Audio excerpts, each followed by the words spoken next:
Es hora de hablar en profundidad de uno de los elfos más icónicos dentro de la historia de la Tierra Media. Aquel que nació a la sombra del poder de Morgoth, dedicó su vida a devolverle la grandeza a los de su raza y finalmente la entregó para acabar con un nuevo enemigo. Por eso, bienvenidos Númenóreanos a un nuevo video de nuestro canal donde conoceremos a Gil-galad, el legendario, enigmático y poderoso rey elfo que conocimos brevemente en la trilogía de El Señor de los Anillos de Peter Jackson y que seguramente tenga un rol protagónico dentro de la serie de Amazon Prime Los Anillos de Poder.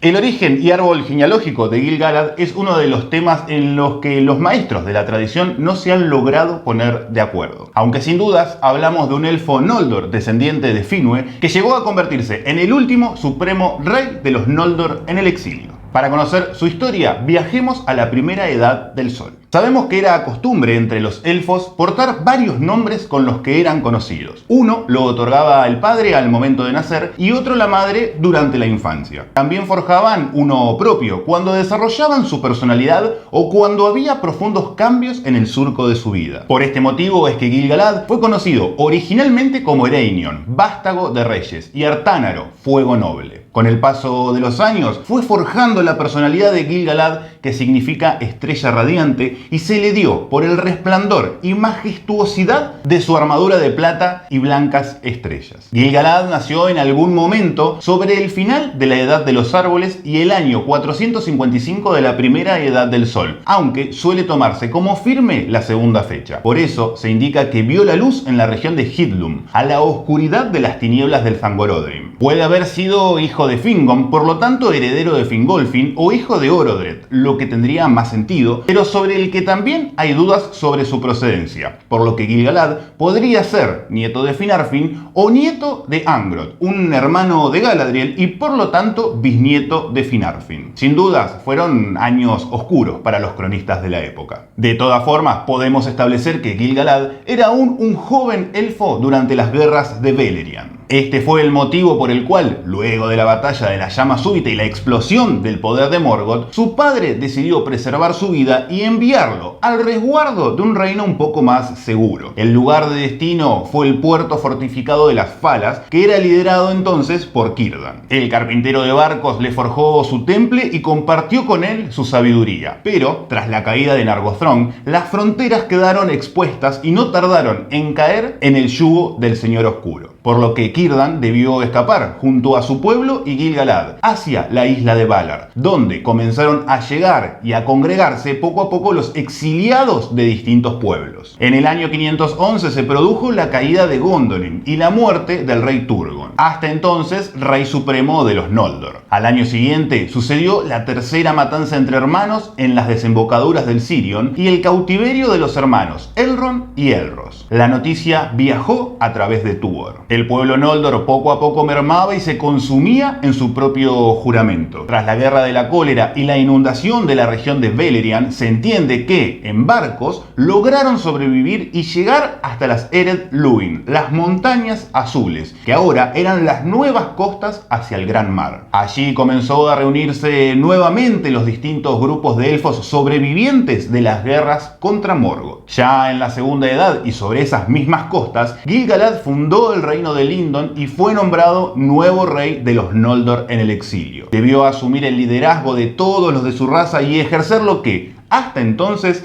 era poco más que un título honorífico. Geográficamente hablando, los elfos dejaron de ocupar el centro de la escena y permanecieron en las costas del Gran Mar, al margen, cerca de donde se podía emprender el viaje de regreso a Valinor mediante el camino recto. Para ello, Gil-galad fundó las ciudades de Harlon, Forlon y también la de los Puertos Grises, cerca de la capital, y nombró señor a su tutor y maestro, Círdan. Poco a poco el elfo organizó su reinado reinado tratando de darle un nuevo sentido a los Eldar en la Tierra Media, por supuesto a la vez que construía y fortalecía un reino que estuviera a la altura de sus antecesores de la Primera Edad. Durante los largos 1200 años de paz que se disfrutaron durante el inicio de la Segunda Edad, lo que permitió por supuesto la prosperidad material y el desarrollo cultural, el reino comenzó a expandirse territorialmente. Gil-galad permitió que distintas partidas fueran hacia el este, adentrándose poco a poco en el continente y rodeando así las montañas nubladas, como en el Bosque Verde, que luego sería conocido como Negro, la región de Eriador y el Bosque de Lórien. Para bien y para mal, dos sucesos fueron los que marcaron el destino tanto del reino como el de su rey.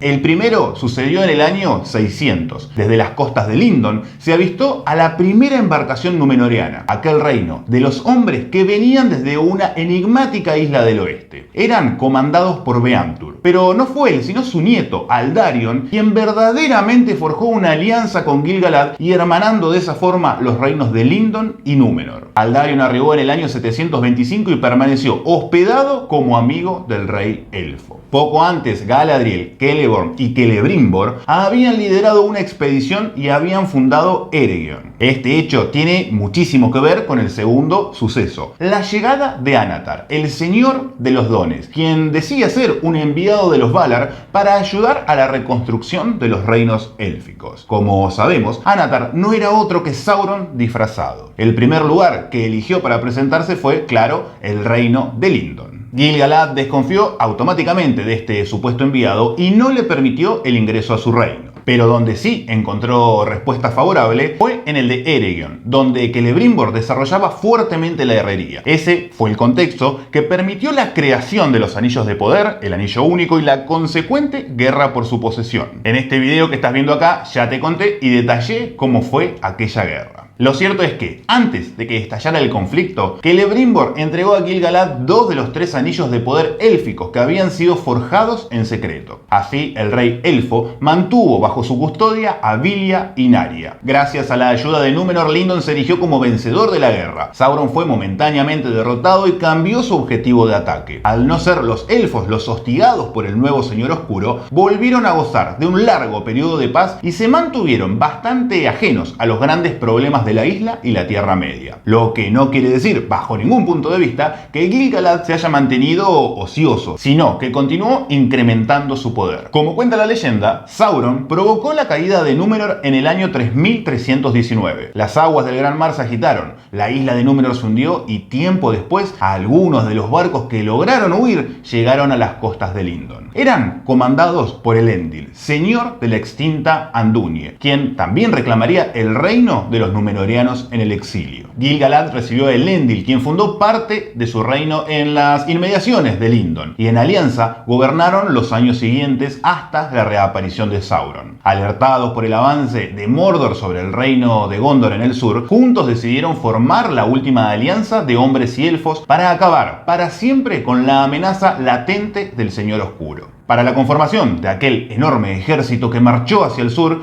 Gil-galad convocó a todos sus aliados, elfos, hombres y enanos. Con el apoyo de sus 2 mayores elfos de confianza, Círdan y Elrond, a quienes entregó un anillo de poder a cada uno, partió al mando de la tropa élfica empuñando a Iglos, su lanza que inmortalizó en aquella batalla. El desarrollo de esta guerra también te lo conté detalladamente en este video que estás viendo acá. Pero lo que más nos interesa para esta historia es su final. El paso de la alianza hacia Mordor fue totalmente victorioso, hasta tal punto que, en poco tiempo y con lamentables bajas, lograron sitiar la torre de Barad-dûr por 7 años. En el año 3441 la guerra tuvo su final cuando Sauron salió de la torre en busca de Gil-galad y Elendil. Los 3 reyes se enfrentaron en combate singular. Gil-galad con Aiglos, Elendil con Narsil y Sauron con su anillo único. La pelea fue larga y dura. El rey elfo recibió fuertes quemaduras de la mano de su enemigo y acabaron los 3 perdiendo la vida. Así partió hacia las estancias de Mandos el rey Gil-galad en tierras lejanas, oscuras y enemigas,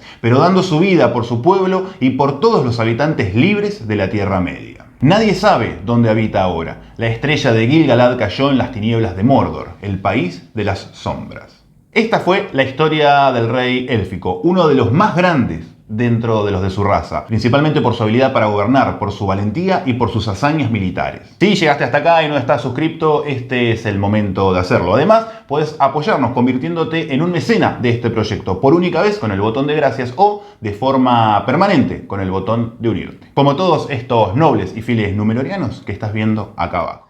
Ahí Kai ya aporta, mi compañero Kai aporta su granito de arena con sus vídeos, Camino a Númenor, otros canales traen la verdadera obra del Tolkien y yo creo que eso es lo que Tolkien querría, que frente a lo que vamos a ver, que la gente intente no olvidar su obra y yo personalmente mi manera de afrontar esta serie es trayendo vídeos de la Tierra Media.